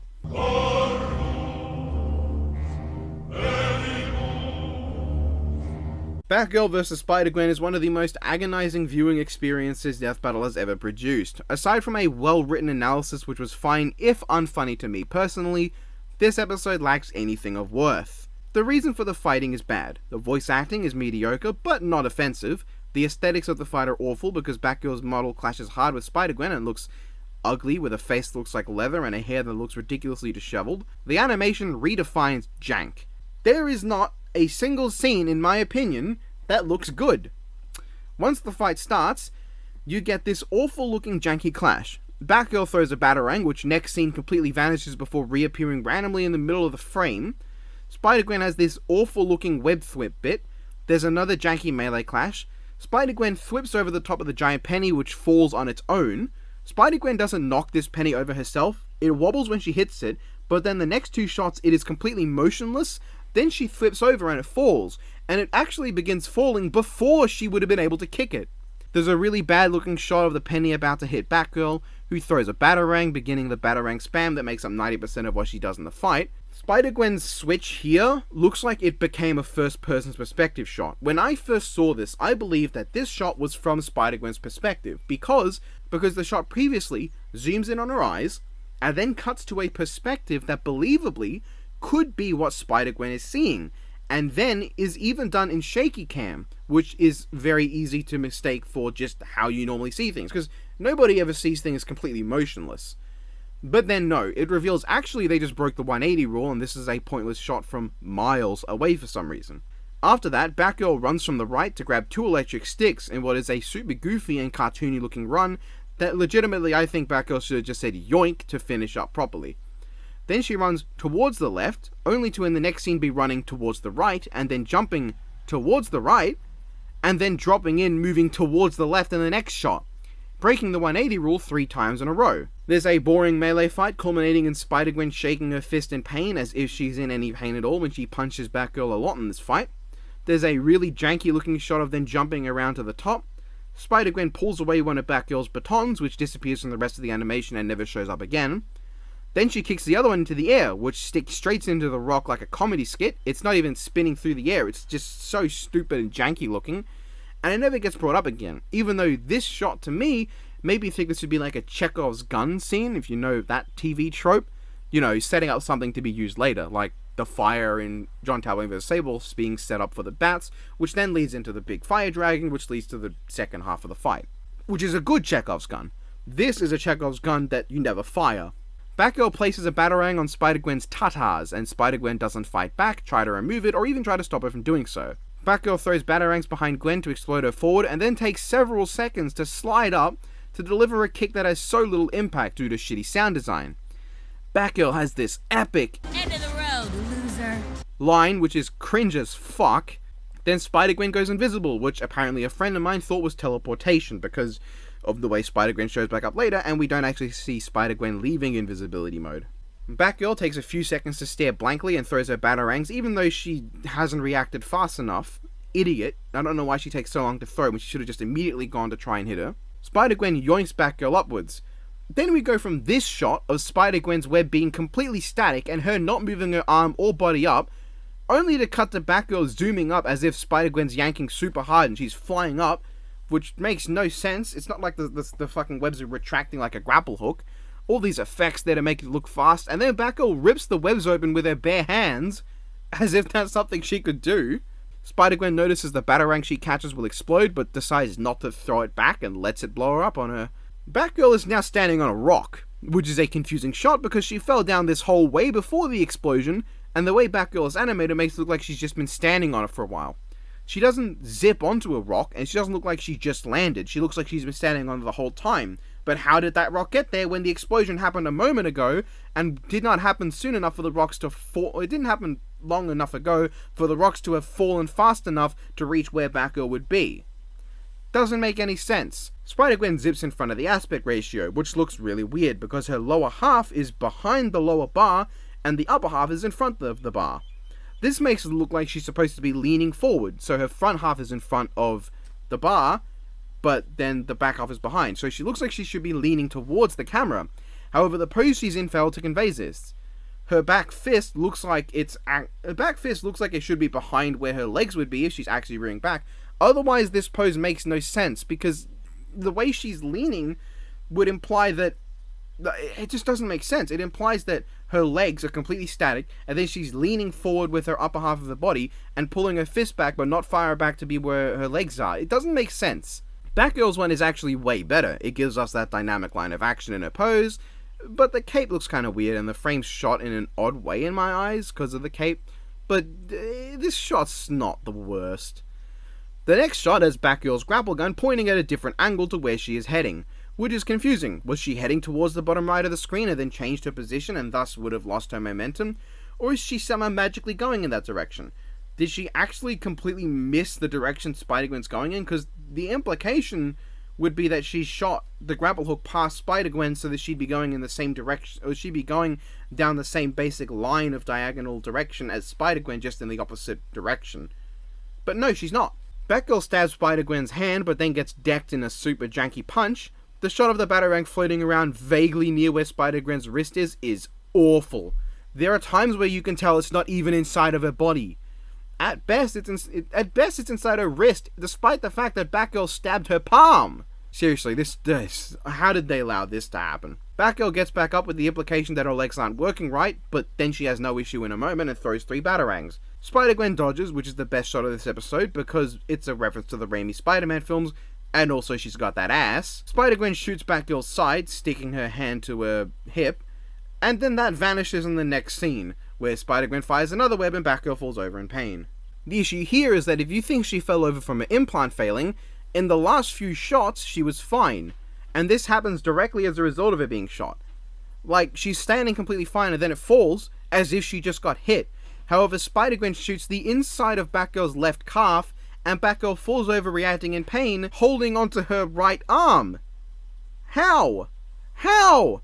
Batgirl throws a mallet and then fires her grapple hook, which Spider-Gwen catches and uses to slice her throat. A cool idea ruined by how awful Batgirl's face looks and how fucking funny this is. Spider-Gwen's line, Now I have. in response to Batgirl's, You haven't won yet. is a line so poorly written, it'd be like if Beerus vs. Galaxia was... What? That's impossible. No, it's not. So yeah, as you can see, there's not a single shot in this fight that doesn't fail in some way or just look kind of boring. It feels like a battle that the SFM team didn't want to do.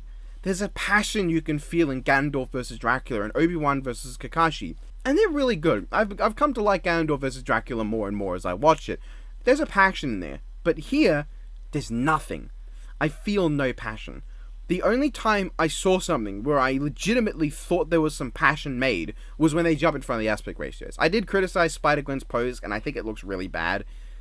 But I can believe someone animating this and going, that looks good, I'm proud of this. And they should be, right? Because even if this pose is weird, Batgirl looks fine, and it is a cool idea. It's a cool idea, and I can understand if people think it looks cool, okay? It's hard to deny they're not cool in concept, at least. But the fight otherwise is so uninspired and poorly animated that really, I've got nothing good to say about it. I don't like talking about this episode because there's nothing good. There's no part where I go, but at least I actually really like this bit. No, there's nothing like that for here.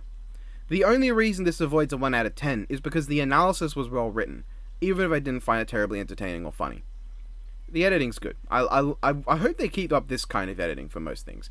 This and Red Hood vs. Winter Soldier have better editing than Flash vs. Sonic. Where's the lamb sauce? I don't have anything new to say for Rockville vs. Sanji. It's just as bad as it was the last time I watched it. Anything I had to say, I said in my review. Janky, bad voice acting, bad choreography, bad use of characters, few good scenes, and a really lame kill. What's there more to say? I think this is one where if you've seen my review, you know how I feel. Thought the animation was bad, Rock Lee's sprite looks awful and animates poorly, Rock Lee was used very poorly with Drunk Lee appearing longer than any state, including 8th Gate. The only notable technique being given time was no sold and had no impact. Meanwhile, he also manages to never properly harm Sanji for most of the fight, and when he does harm Sanji by destroying his leg, Sanji doesn't react at all as if it was a minor inconvenience, just like he was Hidden Lotused. He reacts more to when Rock Lee punches him in the chest than when he gets Hidden Lotused in the face and loses his leg. Bad episode. Bad. I would almost rather have Asura versus Might Guy. Before we talk about Hulk versus Broly, I should go back to how I felt before the episode. I do not think I communicated well enough how I felt. There were people saying I shouldn't let others dictate how I feel and shit, which is a ludicrous statement. Other people will always have an impact on how someone feels. If someone is getting relentlessly hounded and bothered by people, is it not right for them to have a reaction? Do you really expect someone to be constantly bothered by a lot of people and not have that affect how they feel, affect their mood? It's absurd to think that someone could do that. Someone probably could, but it'd be very difficult. I don't want to live a life where I'm just completely numb to the thoughts and other people, especially when I know those people. I was bothered because my chance at enjoying the 10th anniversary of Death Battle with the only fandom community that ever really accepted me. The Versus community is the only one that I didn't feel alienated in. Like, I've been a Transformers, Danganronpa, Godzilla fan for so long, and I don't feel well in those fandoms. Like, I've never really been able to get into those fandoms, and there is no Chain Chronicle fandom, so there's no point getting into that. Everyone who is in that fandom is Japanese and doesn't speak English, usually. That's from just my experience, not saying that, of course, everyone who is Japanese and plays Chain Chronicle can't speak English, just I haven't met one. I have met very few total, though. Regardless, the 10th anniversary of Death Battle was the first time the Versus community ever really turned on me. Like, completely.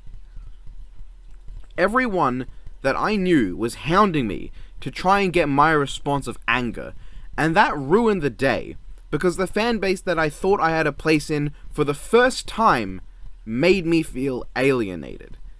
And that's an awful feeling. It's not just I was sad because everyone wanted me to be angry. It's that I felt excluded from being able to celebrate the anniversary because nobody wanted to celebrate with me. And I didn't want to celebrate on my own. What's the fun in celebrating a community thing by yourself? What's the fucking point? It's not just that I was sad. Nobody engaged in conversation with me. I was left out of that because the only time people talked to me was to tell me, hey, Hulk vs. Broly reveal, we hit the 50% of Marvel DC for a season and shit. That was the core of my issue with what happened on that day. I felt alienated by the entire community. The community that, until then, was really cool. And never really did that to me, at least to an extent that it really affected me.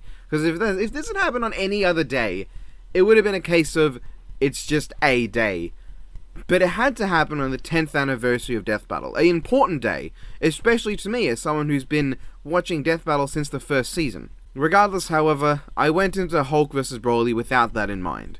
I wanted to enjoy the episode because I did say, and I stood by it at the time, that it could potentially be one of the best episodes in the series' history. And what did I think? It was fine. I can't just lump it in with the other 7 out of 10s. It's more so around the Gory vs. Machamp tier. However, let me say that I recorded and scripted my retrospective, everything before Hulk vs. Broly even came out. Retroactively, I'm going to boost Gory vs. Machamp to an 8.5 out of 10, and ObiWan vs. Kakaishi and Beerus vs. Galaxia to 9 out of 10s. This is my full list of scores for those curious. Regardless, there is a lot of good with Hulk vs. Broly, but also some issues that hold it back for me. Some things I liked, and some things I didn't. For the sake of not just having a single section for each things I liked and things I didn't, I'm going through every portion of this fight as it happens and discuss how I feel about them. The start is heartwarming.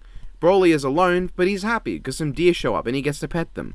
It's a good scene. It made me feel happy. Then Hulk fucking flies in out of nowhere and drops on the planet. This is the exact same setup as the 1 minute melee, but that one at least has Goku vs. Sonic to explain how Hulk got sent flying in the first place. Also, Hulk lands on this planet the way Doomsday just sort of landed on the planet in Hulk vs. Doomsday. I just realized that now, and it's kind of funny. Hulk says a line that I think is very poorly directed and sounds oddly lingual for Hulk. It's like they're trying to combine Hulk speech with regular speech, because he's like, where's this puny planet? It just sounds weird. But like, Hulk's speech, ironically, is quite inconsistent. I've seen plenty of comics where he does full Hulk speak, and plenty where he sounds like any other bloke. So, Then Broly threatens him. This is my first issue with Broly's character. He threatens Hulk, and that's out of character. Okay, so I did see someone respond with, oh, he wasn't threatening Hulk, he was warning him. How is that a warning? It's a warning, but it's also a threat, because if he had just, Hulk just showed up, he's a bit abrasive, sure, but all he says is, where am I, essentially. And sure, Broly's angry that the deer was scared off, but he just goes around and is like, you're making me angry. You won't like me when I'm angry. And it's the tone, right? The tone of the way he says. He's not like, you're making me angry. You won't like me when I'm angry. Like he's warning him. Like he's afraid of his own power. Like he's Broly.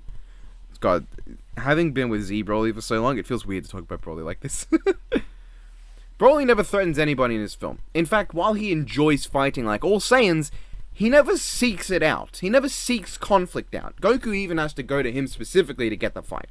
Every fight he gets into is one that Paragus sends him to do, namely against Vegeta and the giant bug on Vampa, and with Ba, the big green dog. Hulk egging Broly on is fine, but Broly just immediately going for it and like threatening him immediately is just weird.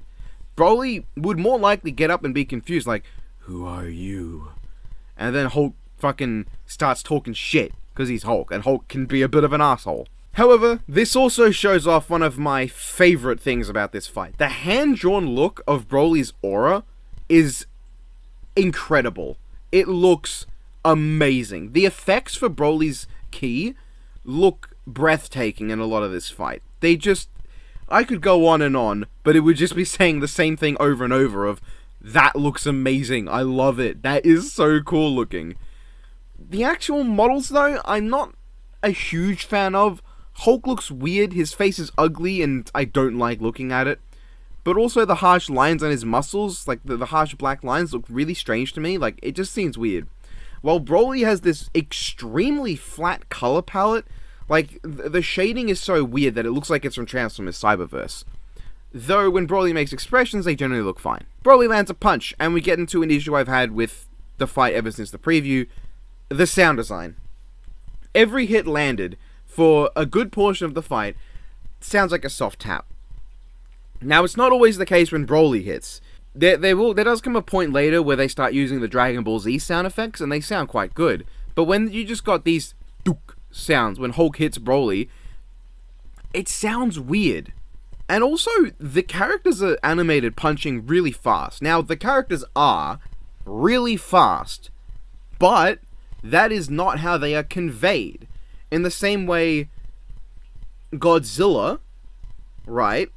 Composite Godzilla is massively faster than light. But if you saw Godzilla running around blitzing people as he should logically, it won't feel like Godzilla properly. That's not how it would feel. When you watch the movie, Broly's attacks are not animated at super speed. He's animated punching rather slowly compared to Vegeta and Goku, who usually punch rather fast. Broly does have moments where he does punch fast, but they're not usually the focus of those scenes, and usually he's in the background, or he's like further in the back, and it's mostly focused on the impact of the strikes. And Hulk, outside of the comics, I've never really seen punching this fast. It feels unnatural from these designs, and it comes to like that odd impasse you get when you're like, you've got to show off a character's strength, but you also got to keep it true to how they're portrayed. So while Genos is often portrayed moving really fast, and he looks faster than Hulk, he's not. Like, he's not even close to being as fast as Hulk. But when you want to animate Genos looking faster, because that's how he's animated usually. Overall, the punching and hitting sounds don't sound very good for the fight, except when they use the Dragon Ball ones, which sound good. Broly gets hit, loses frame rate, and has the traditional Season 7 smearing movement. Then there's this shot, and I like the idea, but I don't think it's framed well. Normally when you frame this sort of shot, where a character has just been knocked back, they get up, and then they see a fist coming towards them, or a foot, or an attack, you'd have a few seconds of Broly raising his head, and then suddenly, and out of nowhere, Hulk's fist would appear from off-screen, you'd have a brief slow motion moment, and Broly would be sent flying again. Instead, Broly raises his head in sync with the fist going up, so it doesn't really seem fast and abrupt. It's weird, right? I like the idea, and the actual shot of Broly looking at the fist is good. I just feel like it was framed a little weirdly, and the punch is super light. The puny god bit is... the sound design is awful. Once again, the sound design is terrible. It looks fine, and I like the shot of Broly heading towards the camera, then stopping and being dragged back. That's a cool shot. But, the live-action version, both of them, have more impact than this, and I don't know how... I don't know how that was possible. Also, this doesn't compare to Broly's one, but, Broly's one is very different to the Hulk one anyway.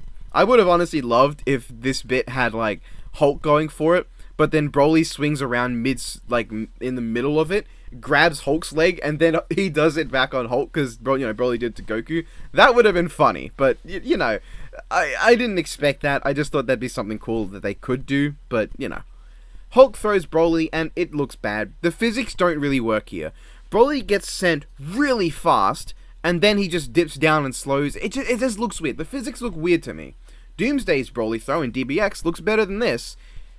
Broly vs. Doomsday is actually good DBX. I should give that one credit. It's a good DBX. Then Broly goes Ikari, and everything changes for Hulk. Hulk will continue to get bodied for the remainder of this fight. Don't believe me? Well, you'll see that Hulk gets dominated for the rest of the battle. First, Broly gets this decent enough transformation. The scream's a little soft, but... Sound effects for his rumbling of Hulk aren't great, but once again, the effects are the effects. Then he slaps Hulk into the floor with a really nice explosion effect. And the shot of the camera rotating around Broly as he charges his ki, it looks really cool to me, and I don't know why. It's such a bland shot, but I think it looks really cool. Hulk gamma charges through them, which looks great, and he slams this huge stone rock on Broly, and I love it. This whole sequence. Love it. Every bit of it. Hulk's first hit on Ikari Broly, though, is no-selled, but it's okay because it was just a rock. He literally slaps Hulk around, and Hulk lands one punch before Broly overpowers him, literally, and rips off his head. While the actual fighting bit is really cool, the head rip looks terrible. Broly just abruptly does it, which is a little bit out of character for Ikari Broly, because Ikari Broly doesn't do this sort of shit. He wildly punches. He's like an out-of-control animal, but this is something that would take more tactical thought than you'd normally get from Ikari Broly. It just doesn't seem like something Ikari Broly would do. But then it cuts to the green door. They don't linger at all. It's like he pulls it off and then smash cut to the door, like a Family Guy cutaway gag. I legitimately cringe with Hulk's line. Hulk isn't just incredible, Hulk is immortal! I hate it. I hate that line. It bothers me so much. It bothers me. And I wish they lingered a bit more on the head rip. He rips off the head, slow-mo, and then cut back to normal speed, and you have Hulk's body fall over, and Broly looks at it, and he roars. You know how he roars against God Goku when he slams Goku down before Goku goes blue? You'd have that bit where where Broly roars in victory, but then it fades to black, and you have the green door, and Hulk busts through and just gets back up and takes Broly by surprise. That's what I would have done. Broly then says a full sentence in Ikari form. Ikari form. Seriously? This bothers me, not just because he says something in a form in which he doesn't speak, because he's gone so crazy he can't speak. If Kid Goku went Great Ape and then started speaking. That's literally what this would be. Just it looks a little less dumb because he doesn't look like a Great Ape. And what bothers me more is the calm way he says. He sounds calm for Ikari Broly, a form that literally means Rage Broly, Wrathful Broly, Anger Broly, Grr Broly.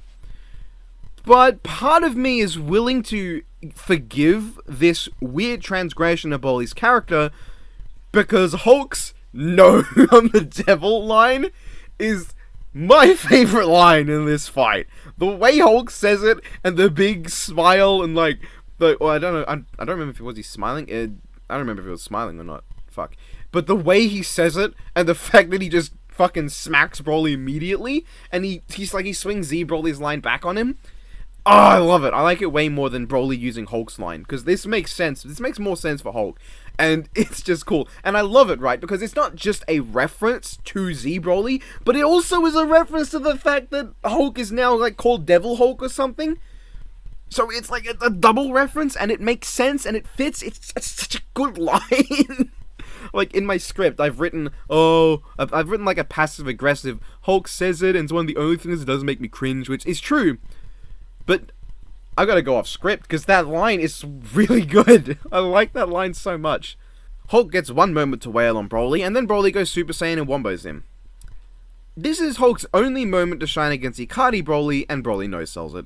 Of course, because that's what happens to Broly. That's what happens to Hulk this whole fight. He just gets no-sold by Broly all the time, while Hulk takes real impact. The transformation bothers me.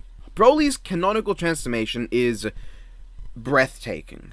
The transformation scene for Broly into Super Saiyan in Super Saiyan, or in Dragon Ball Super Broly, is one of my favorite anime scenes of all time, because it's so well animated. Like I said, it's only rivaled by the summoning of Saber Ultra when it comes to, like, a big introduction thing relating to a character scene. That is the only thing that rivals it in my eyes. Obviously, I did not expect Death Battle to match it. No way, I did not expect that. But I would have liked an attempt. After the eye breaking, which is kind of cinematic, literally Broly just thrusts his pelvis upwards and he transforms and that's it. And, like, he's got a weird neck scene. But, like, they could have, like, tried. Like, they could have had a big green explosion and Hulk gets sent back and Hulk, he's, like, shielding his face and he looks up and you see Broly rising into the air with, like, the huge green explosion pillar around him. And then he screams and roars and the pillar, like, the green energy explodes out and he turns Super Saiyan and charges in. That would have been cool. But we didn't get that. Then there's a mouth beam, but true to how abrupt a lot of things in this season is and how rushed a lot of things feel, we don't even see the beam end. Broly does the beam, and then the next shot, the beam is gone. And it's not like this shot is... It's weird, like, it's just shot really weirdly. They could have had the beam still in this shot and then fade out as if, you know, Broly stopped firing it when Hulk is stumbling backwards, and then you see it heal, right? It just blinks out of existence though, but like between these two frames it looks really odd. The lack of attention to detail is a big issue with a lot of this season's animation, let me tell you. But I gotta bring up the effects again. Super Saiyan Broly's aura looks stunning! Oh, it looks so cool! I love how it looks! And Broly nuking the area like he did against Goku, it's so cool. And then comes Hulk Smash, which is wasted. I don't want to say it, because it's a cool shot, but it feels wasted. I wanted a cool Hulk Smash moment, but instead Hulk just says it to block some balls with a round of applause. And that's it! I wish, like, it's a cool scene, but I wish it was used for something more important, because if Hulk hadn't done that, he could have still just jumped through and speared Broly, which he does. He spears Broly off planet, which is cool, and as a fan of Bill Goldberg, I approve of your spear, Hulk.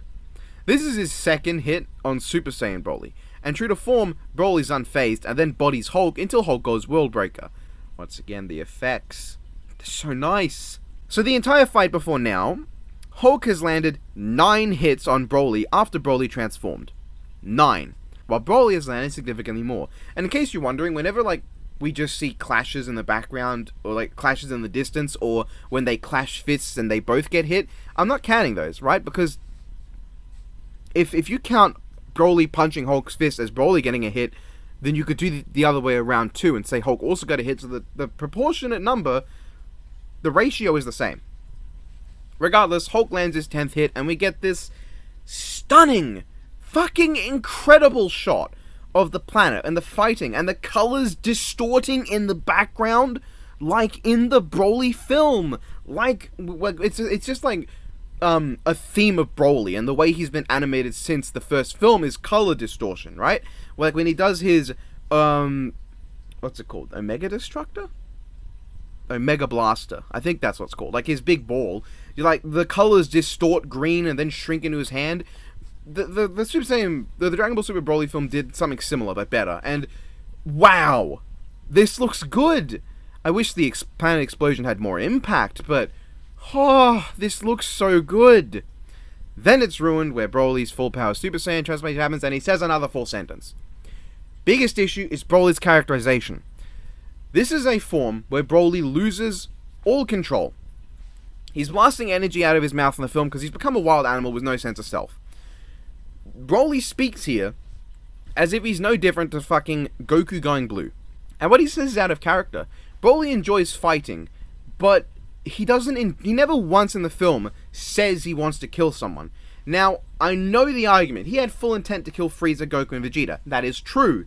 The difference is, Broly not speaking is used as an indicator in the film to show his loss of control.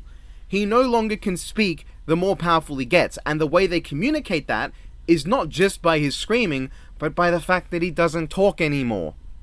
That is the way they indicate it. That is the visual story, not the visual, but like that is the way they subtly tell the story. How do I explain this? It's hard to explain, right? Like, there is a difference between him being out of control and trying to kill anything in his way, and him having control and saying in full English with murderous intent that he wants to kill someone. Now, that's not to say that in the future Broly won't be like this. When he starts getting a little bit more control, enough to speak, but not enough to be properly in control. He could, but it's not something he ever does in the film. In the film, the only canon source for this version of Broly, I guess there is a novel, but I don't want to read that, and it's in Japanese, so, he doesn't speak in this form. This is not something he speaks in. Godzilla has more reason to speak than Broly does in this form. Because of fucking Godzilla vs. Gigan. I hate that film so much. Or do I? Because it did introduce Gigan. Regardless. It doesn't feel in character for Broly to speak. Especially to say, I'll kill you. Like, it just doesn't feel right. Yes, he's unhinged. He's lost control. But the way they convey Broly losing control is that he does not speak anymore. This directly goes against the way Dragon Ball Super Broly tells his character. This should have just been another Broly scream, and the highlight scream. And honestly, I probably have less of an issue with this, right? I would have less of an issue if the line delivery didn't make me cringe so hard. I'll kill you! It sounded like some little dweeb, or like some angry, I guess it sounded like a Hulk fanboy at the end of this episode. Death Metal tried their hand at the classic Broly titty explosion punch, and it looks bad to me. It doesn't have the dynamic line of action as the proper one. There's not enough build up to the huge explosion. Like, this should have been similar to the previous shot with Broly and the Hulk fist, but this time it's Hulk with the titties. And the sound effects and visual effects suck for this too. But then there's this shot, them snuffing the light out of a galaxy, the slow build up, and then boom, everything's going at once, making this the most destructive death battle. Oh, it's incredible! I love it! Oh my god! Then Hulk and Broly punch so hard they shattered dimensions and what? Normally I'd find this hype as shit. I did when I watched the Dragon Ball Super Broly film, and Gogeta and Broly blast and there's this reality shatters and it's really cool. But I can't avoid the awful posing. Like, these are not the poses of two people punching a full force. Have you ever... full force. Have you ever tried to punch, but like not fully extend your arm? Like not a hook, which makes sense, but like a straight punch without fully extending your arm. Try it. It feels weird, and it feels like abrupt, right? Especially with like trying to do it the way their arms are posed. This is what I'd expect them to have, right? Because like there's a dynamic line of action, they're leading in, and their arms are fully extended. And like that's the main thing, is like they look like they're bro fisting. If you were to show someone this out of context, it doesn't look like they're punching full force. It looks like one of those stupid bro fist memes. Unfortunately, instead of a really cool fight in the space between dimensions, we get a headbutt fight and Hulk dies. And I'm kind of mixed on the death, because like on one hand, right, the colors are incredible. The color usage is cool and the concept is pretty neat. It shows their wild side. On the other hand, the sound effects are very soft. It's not as bad as the Sanji kick on 7th Gate Lee, like the raid suit on 7th Gate Lee. It doesn't sound quite like they're typing on a computer. It sounds more like they're just punching really softly. And when you see them up close, they look like a couple of Iron Maiden fans going crazy over the legacy of the Beast World Tour. Now, we don't see the final blow, which mixed bag, because like on one hand it can be cool to have like a fade to color blow. On the other hand, it can be not good. And I don't know how I feel. I don't know how I feel about the death, right? But then I like the final bit, kind of. Broly at the very least gets to be with the deer again when he's done. But like, he just killed a man and slaughtered several thousands of worlds that could be inhabited. He doesn't feel any guilt. He doesn't feel sad or remorseful. He makes a joke. I heard people say the universe was reset or the galaxy was reset, but was it? Really? There's no implication of that. You don't see the galaxy being reset. The planet's there. I can see where people are arguing that the galaxy got reset because the planet is suddenly back. But like, there's no like visual storytelling of that, because you don't see anything being reset. You just see things continuing to break, and then there's a big green explosion and it's suddenly back again, right? I'm not sure. Like, I'm not sure, really. I can see where people are coming from, but then, like, it's very poorly told, because I didn't get it. I didn't interpret it like that at all. But then also, another thing is that that's not how it works in Dragon Ball.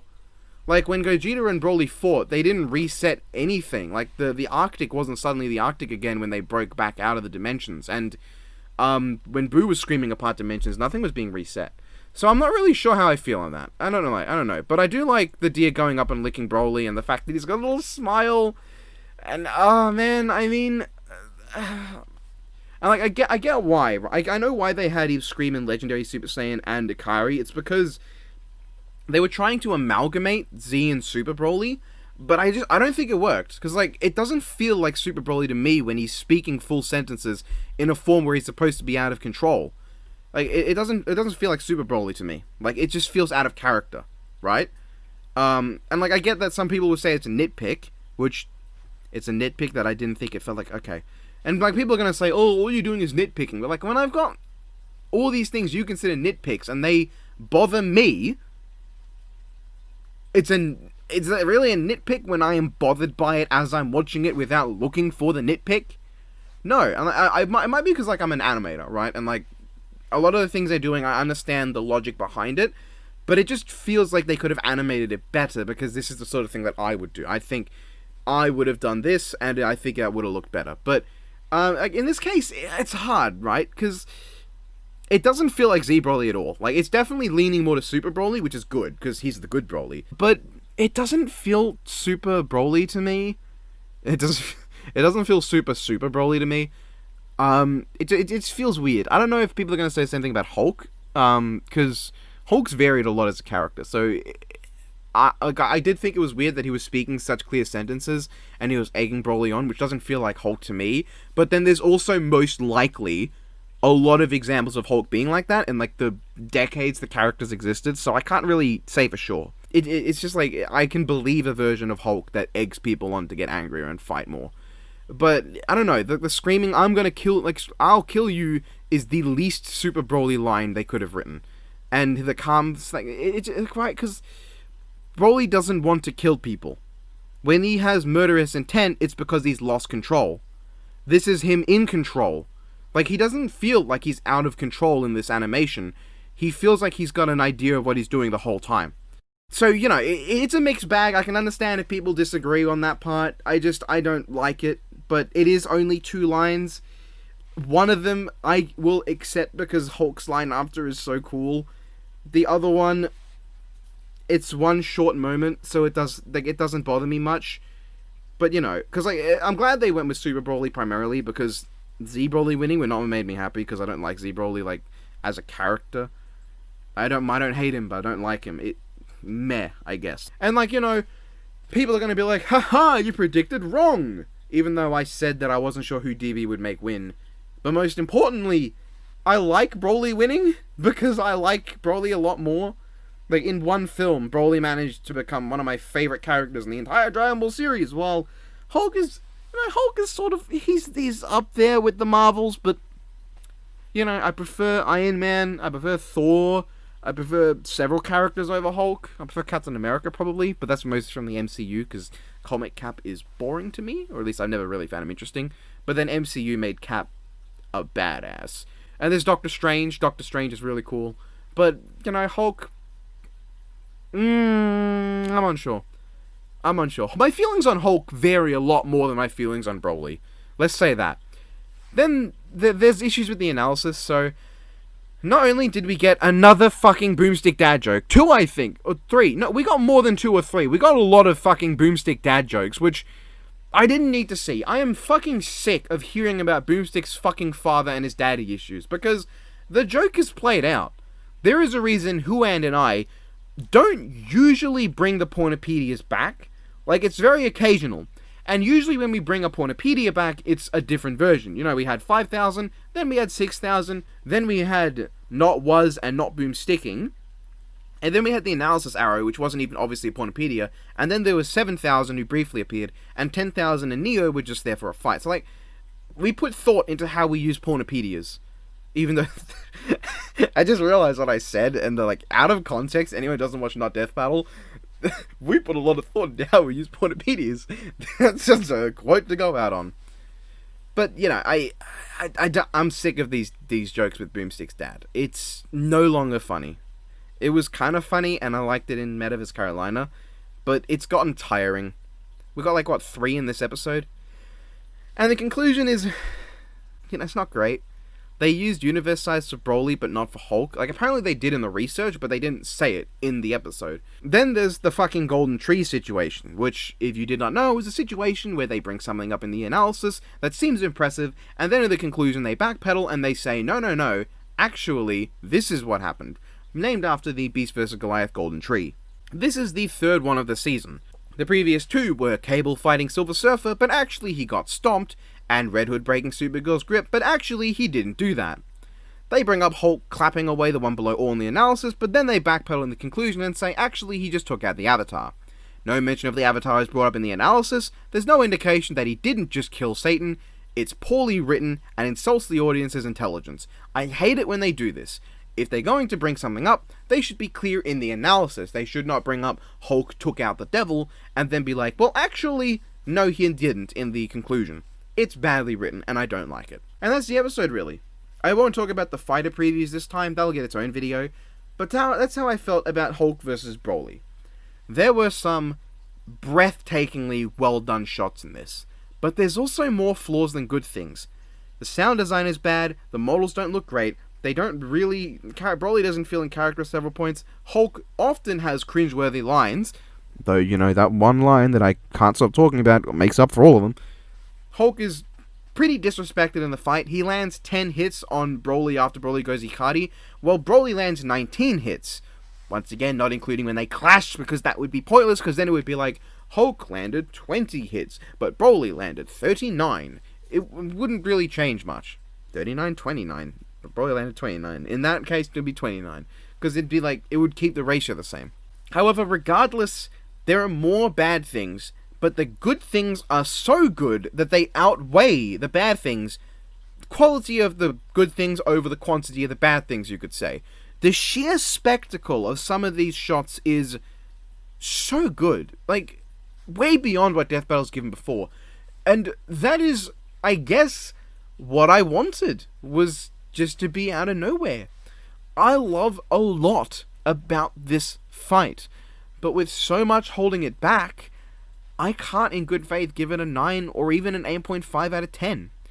Gory vs. Machamp doesn't have as much spectacle, but it's funny, it's a lot faster paced, it's got better sound design, it's just more fun to watch for me, it has less flaws, though it does have the Machamp dab, so that's why that's not a 9 out of 10. Beerus vs. Galaxia has enough spectacle to keep it going, but a good variety of back and forth as well, and some fun character interactions with, honestly, there are almost no flaws in Beerus vs. Galaxia for me to really not give it that 9. Like, I gave it an 8.5 previously when I was doing this, but thinking about it more, there's so few flaws to that episode that I can't not give it a 9. And ObiWan vs. Kakaishi has some incredible choreography and is very fun to watch with only the smallest of issues.